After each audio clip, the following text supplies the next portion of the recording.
Nurdian Wahida dengan NIM 2114050038 dari TBIA BP21. Pada video ini yaitu tafsir mengenai Quran Surah Al-Baqarah ayat 183 sampai 184. A'udzu billahi minasyaitonir rajim. Bismillahirrahmanirrahim. Ya ayyuhalladzina amanu kutiba alaikumus syiyamu kama kutiba alal ladzina min qablikum la'allakum tattaqun. Ayyaman ma'dudat فمن كان منكم مريضا أو على سفر فعدة من أيام أخر وعلى الذين يطيقونه فدية طعام مسكين فمن تطوع خيرا فهو خير له تصوموا خير لكم إن كنتم تعلمون صدق الله العظيم. Jadi arti dari Quran Surah Al-Baqarah ayat 183 sampai 184. Wahai orang-orang yang beriman, diwajibkan atas kamu berpuasa sebagaimana diwajibkan atas orang sebelum kamu agar kamu bertakwa, yaitu beberapa hari tertentu. Maka barang siapa di antara kamu sakit atau dalam perjalanan lalu tidak berpuasa, maka wajib mengganti sebanyak hari yang dia tidak berpuasa itu pada hari-hari yang lain. Dan bagi orang yang berat menjalankannya, wajib membayar fidyah, yaitu memberi makan seorang miskin. Tetapi barang siapa dengan kerelaan hati mengerjakan kebajikan, maka itu lebih baik baginya, dan puasamu itu lebih baik bagimu jika kamu mengetahui. Kemudian selanjutnya saya akan menerjemahkan perkata dari Quran Surah Al-Baqarah ayat 183. Yang pertama, ya ayyuhalladzina, wahai orang-orang yang amanu beriman, kutiba alaikumus syiyamu, diwajibkan atas kalian berpuasa, kama kutiba alal ladzina min qablikum, sebagaimana diwajibkan atas orang-orang yang sebelum kalian, la'allakum tattaqun, agar kalian bertakwa. Nah, selanjutnya pada ayat ke-184, ayyaman ma'dudat, beberapa hari yang ditentukan, faman kana minkum maridon, maka barang siapa di antara kalian yang sakit, au ala safarin, atau dalam perjalanan, fa'iddatum min ayyamin ukhra, maka hitunglah dari hari-hari yang lain. Wa 'alal ladzina yutiqunahu fidyatun ta'amu miskin, dan atas orang-orang yang mereka berat menjalankannya, maka mereka membayar denda, yaitu memberi makan seorang miskin. Fama tatawwa'a khairan, maka barang siapa yang mengerjakan kebaikan, fahuwa khairun, maka ia lebih baik baginya. Lahu di sini maksudnya baginya. Wa tasumu khairul lakum, dan bahwa kalian berpuasa lebih baik bagi kalian, in kuntum ta'lamun, jika kalian mengetahui. Pada Quran Surah Al-Baqarah ayat 183 sampai 184 berisi, pada ayat ini yaitu berisi perintah untuk melaksanakan puasa, yaitu puasa Ramadan. Ya ayyuhalladzina amanu kutiba alaikumus syiyam, ini berarti perintah, kewajiban, yaitu diwajibkan untuk orang-orang yang beriman. Sebagaimana ayat di atas disebutkan juga setelahnya itu, kama kutiba alal ladzina min qablikum, sebagaimana juga diwajibkan atas orang-orang sebelum kamu atau orang-orang terdahulu. Jadi dari dahulu sudah diperintahkan untuk berpuasa, dan tentu teknisnya, syariatnya, waktunya, dan lain sebagainya tidak sama persis dengan ibadah puasa yang diwajibkan pada orang-orang kini. Di sini juga dijelaskan tentang tujuannya, la'allakum tattaqun, mudah-mudahan kamu bertakwa.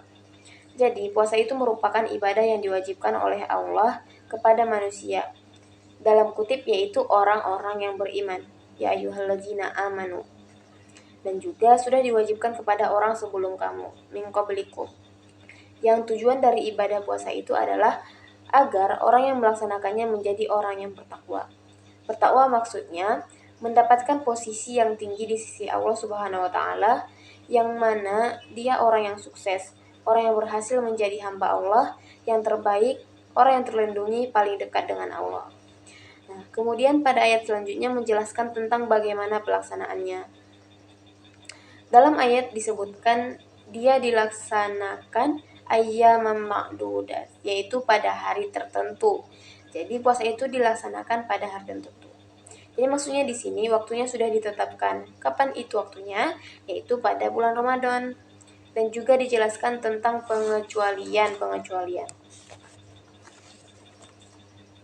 Pengecualian itu yaitu rukhsah, yang berarti adanya keringanan-keringanan jika dalam melaksanakan puasa itu seseorang menghadapi kondisi tertentu yang membuat dia tidak bisa melaksanakan ibadah puasa dengan sempurna,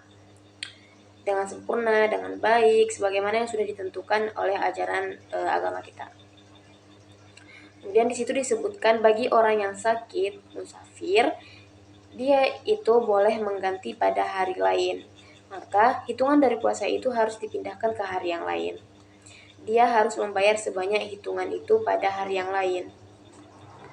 Nah, dan bagi yang sudah tidak mampu lagi, yaitu misalnya orang yang sudah sangat tua, yang kondisinya ataupun kondisi fisiknya tidak memungkinkan lagi untuk melaksanakan puasa dan tidak memungkinkan lagi mengganti di hari yang lain, maka dia harus membayar fidyah. Apa itu fidyahnya?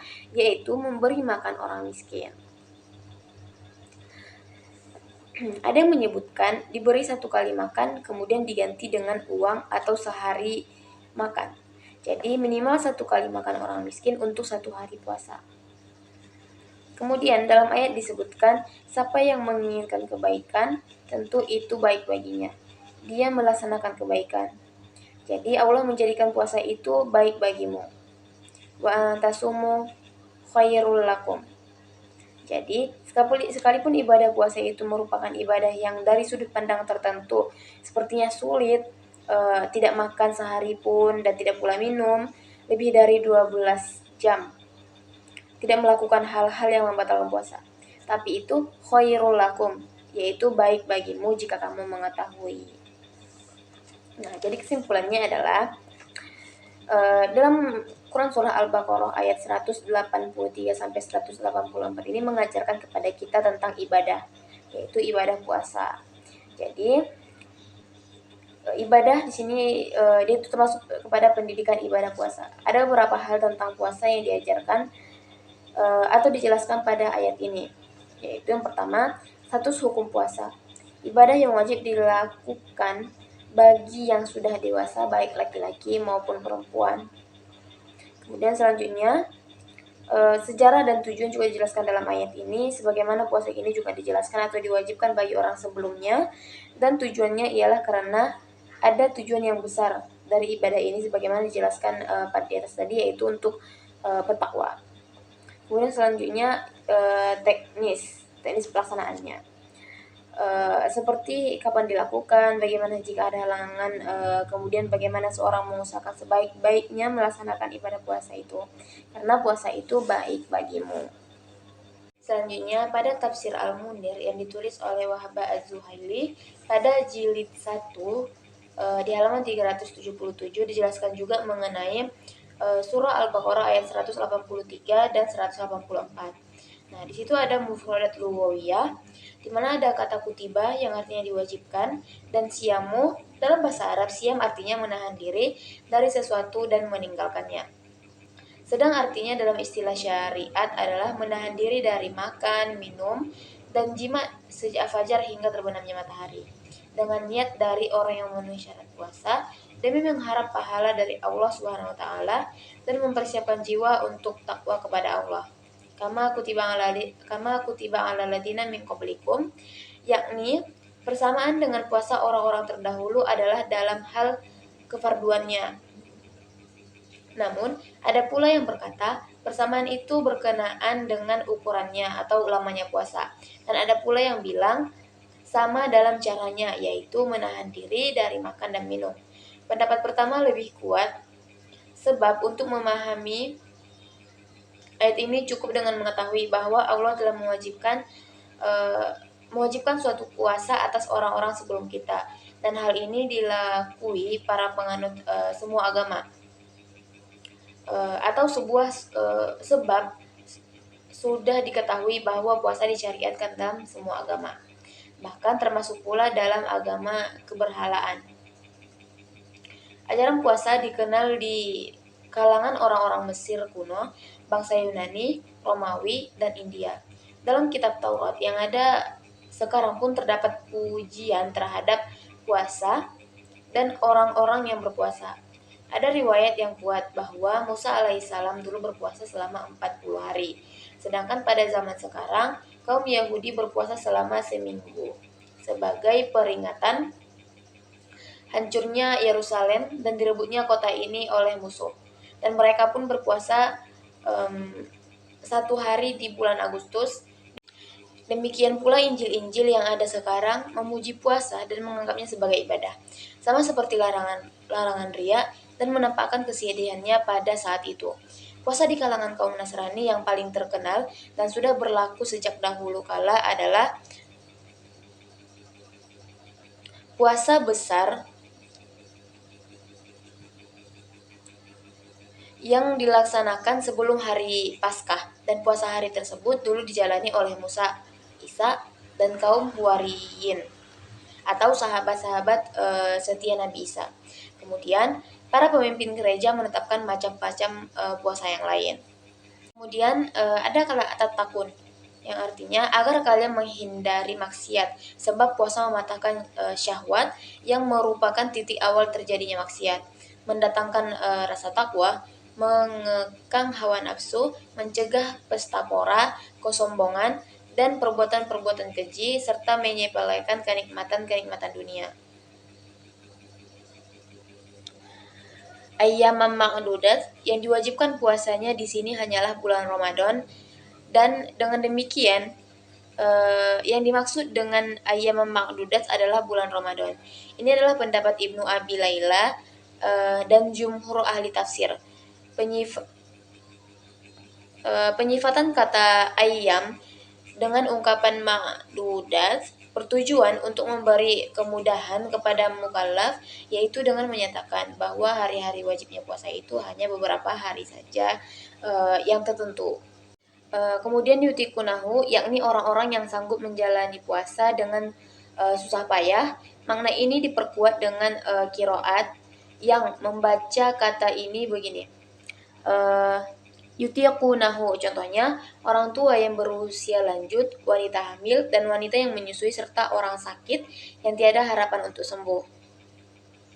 Kemudian fidyah adalah pemberian makanan kepada seorang miskin untuk setiap hari puasa yang ditinggalkan. Makanan yang diberikan adalah dari jenis pertengahan yang diberikannya kepada keluarganya, dan makanan itu diberikan kepada orang miskin 1 kali sebanyak 1 mud atau 675 gram dari jenis makanan pokok yang umum di negeri yang bersangkutan tersebut. Kemudian faman tatawwa'a khairan, barang siapa yang dengan kerelaan hati mengerjakan kebajikan, yaitu dengan memberi lebih banyak dari ukuran yang disebutkan dalam fidyah, fahuwa, yakni pemberian yang lebih secara sukarela tersebut lebih baik baginya, namun berpuasa lebih baik daripada tak berpuasa dan membayar fidyah. In kuntum ta'lamun, jika kalian tahu bahwa itu lebih baik bagi kalian, laksanakanlah pada hari-hari tersebut. Pada tafsir dan penjelasannya, Allah mewajibkan puasa atas kalian sebagaimana telah diwajibkan atas orang-orang beriman, para pemeluk agama-agama lain sejak zaman Nabi Adam alaihissalam. Dia menyeru mereka dengan atribut iman yang menuntut untuk melaksanakan apa yang diserukan itu. Dia menjelaskan bahwa puasa adalah kewajiban atas seluruh manusia. Ini merupakan anjuran untuk menjalani puasa, sekaligus merupakan penjelasan bahwa perkara-perkara yang berat apabila sudah menjadi umum atau dikerjakan semua orang, terasa ringan untuk dikerjakan. Dan orang-orang yang melaksanakannya merasa santai dan tentram karena perkara-perkara yang berat tersebut berlandaskan kebenaran, keadilan, dan persamaan. Puasa menjadi penyuci jiwa, mendatangkan keriduan Tuhan, dan mendidik jiwa agar bertakwa kepada Allah pada saat sepi dan ramai, membina kemauan, dan mengajarkan kesabaran dan ketahanan dalam menanggung kesusahan, penderitaan, dan penghindaran syahwat. Oleh sebab itu Nabi Shallallahu Alaihi Wasallam bersabda, "As-somu nisfus sobri." Puasa adalah separuh dari kesabaran. Bahwa puasa mendidik jiwa untuk bertakwa terwujud dari beberapa aspek. Yang terpenting diantaranya ada beberapa aspek. Yang pertama, puasa memupuk di dalam jiwa rasa takut kepada Allah Ta'ala pada saat sepi dan ramai. Sebab tidak ada yang mengawasi orang yang berpuasa kecuali Tuhannya. Kalau ia merasa amat lapar atau haus dan ia mencium aroma makanan yang lezat atau melihat air yang jernih, air yang jernih menggiurkan, namun ia tidak mau menyentuh perkara yang membatalkan puasanya itu karena dorongan imannya dan takutnya kepada Tuhannya, maka ia telah mengejawantahkan makna takut kepada Allah. Apabila syahwat terlihat begitu menarik hatinya, namun ia tidak memperturutkan dorongan nafsunya karena takut melanggar larangan puasa, berarti ia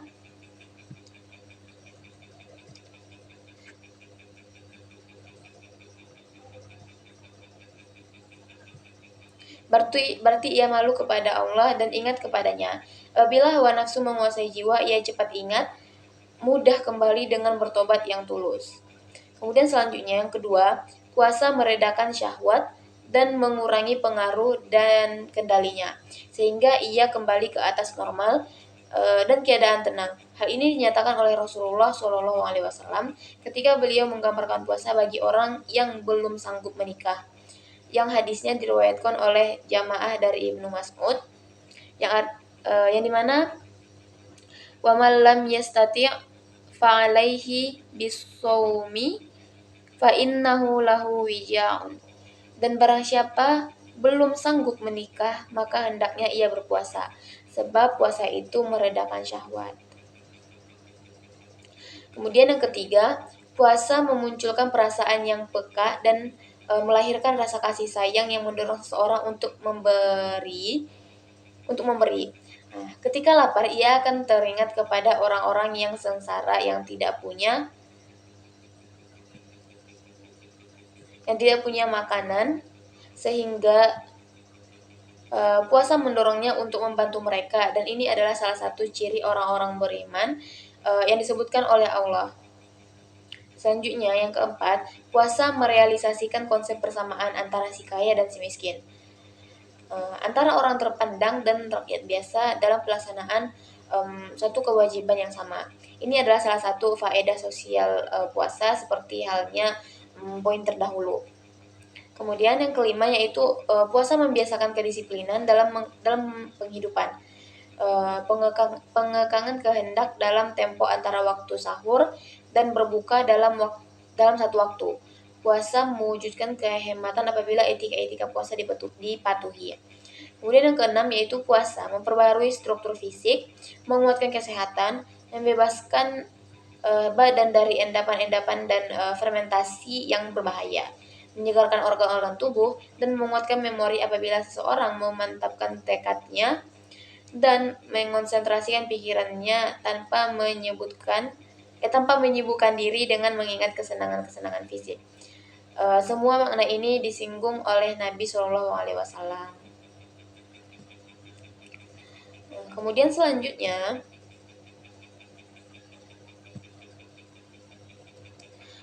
betapa banyak orang yang berpuasa yang tidak mendapatkan apa-apa dari puasa kecuali rasa lapar dan dahaga. Jadi menahan diri dari hal-hal pembatal puasa yang abstrak sama hukumnya dengan meninggalkan pembatal-pembatal puasa yang bersifat materi. Puasa terbatas pada beberapa hal tertentu yang sedikit jumlahnya, yaitu hanya 1 bulan dalam 1 tahun. dan ia biasanya berlalu dengan cepat karena hari-hari bulan Ramadan penuh berkah, berlimpah kebaikan dan ihsan.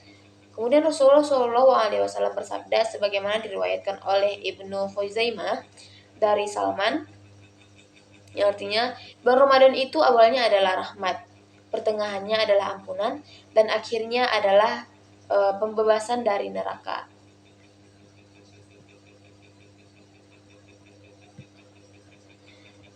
Jadi yang dimaksud dengan kemudian ayat selanjutnya itu ayyam ma'dudat. Nah, jadi yang dimaksud dengan ayyam ma'dudat menurut kebanyakan peneliti seperti Ibnu Abbas, Al-Husain dan Abu Muslim adalah yaitu bulan Ramadan. Nah, ayyam ma'dudat ini maksudnya bulan Ramadan. Puasa hanya wajib atas orang yang mampu berbadan sehat dan sedang mukmin. Adapun musafir dan orang yang sakit parah yang kepayahan untuk menjalani puasa boleh berbuka, dan keduanya harus mengkodok pada hari lain dalam tahun yang sama karena karena sakit dan perjalanan jauh, yaitu yang mencapai jarak dibolehkannya mengqashar sholat, yakni 89 km, terhitung sebagai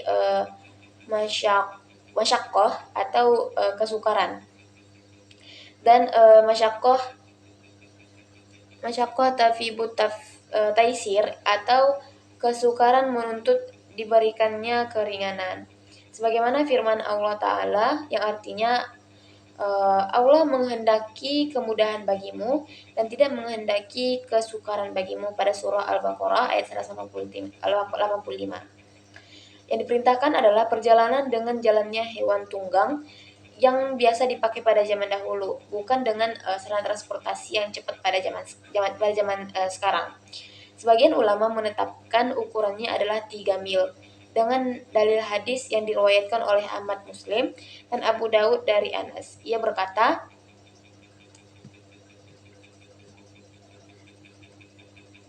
apabila bepergian sejauh 3 mil atau 3 farsak, Rasulullah SAW mengqashar sholat menjadi 2 rakaat. Jadi yang diperhitungkan adalah jarak yang ditempuh, bukan waktu yang diperlukan untuk menempuh jarak tersebut.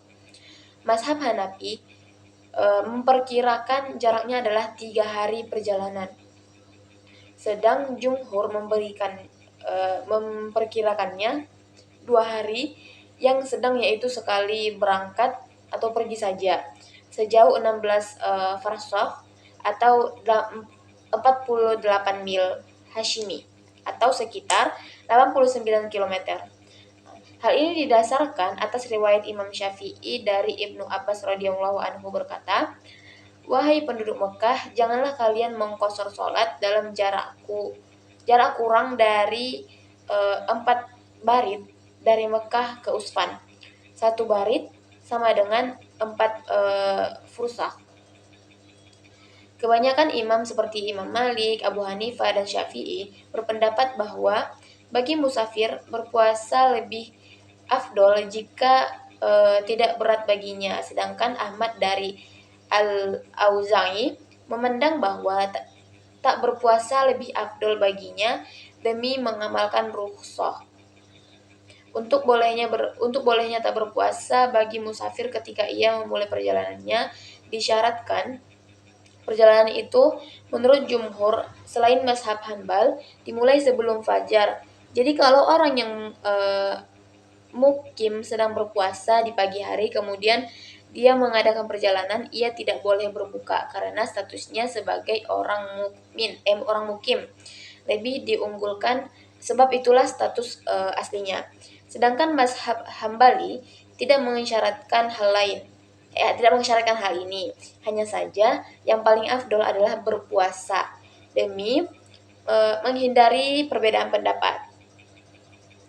Orang yang sanggup berpuasa dengan amat susah seperti lansia, orang yang sakit kronis, wanita hamil, dan wanita yang menyusui apabila mereka mengkhawatirkan anak mereka saja, maka menurut Syafi'i dan Ahmad ia harus mengqadha dan membayar fidyah, yaitu memberi makan kepada seorang miskin. Tapi Kalau wanita hamil dan wanita yang menyusui itu mengkhawatirkan kesehatan diri mereka, atau di samping mengkhawatirkan anak mereka, mereka harus mengqadha saja. Barang siapa melakukan amal tatawwu, yaitu secara sukarela menambah dalam fidyah dengan memberi makan kepada lebih dari satu orang miskin untuk setiap hari yang ditinggalkannya, maka itu lebih baik baginya dan lebih banyak pahalanya. Bentuk tatawwu di sini adalah dengan memberi makan lebih dari satu orang miskin untuk satu hari yang ditinggalkannya, atau memberi makan lebih banyak dari ukuran yang wajib, atau berpuasa di samping membayar fidyah. Puasanya orang-orang yang punya uzur ini lebih baik bagi mereka jika mereka mengetahui sisi keterbaikan di dalamnya dan bahwa puasa itu diwajibkan demi kemaslahatan para mukallaf apabila mereka tidak mengalami mudarat gara-gara puasa tersebut. Baik, jadi kesimpulan pendidikannya ialah mengajarkan kepada kita tentang ibadah. Jadi di dalam Quran surah Al-Baqarah ayat 183 dan 184 ini menjelaskan tentang pendidikan ibadah puasa. Ada beberapa hal tentang puasa. Yang pertama yaitu status hukum puasa. Ibadah yang wajib dilakukan bagi yang sudah dewasa, baik laki-laki ataupun perempuan. Nah, sejarah dan tujuan. Nah, sebagaimana ini juga dijelaskan atau diwajibkan bagi orang sebelumnya, yaitu min qablikum. Dan tujuannya ialah karena ada tujuan yang besar dari ibadah ini sebagaimana dijelaskan di atas, yaitu tatakun. Nah, kemudian teknis dari pelaksanaannya yaitu seperti kapan dilakukan, bagaimana jika ada halangan, bagaimana jika ada halangan, kemudian bagaimana seorang mengusahakan sebaik-baiknya melaksanakan ibadah puasa itu, karena puasa itu baik bagimu.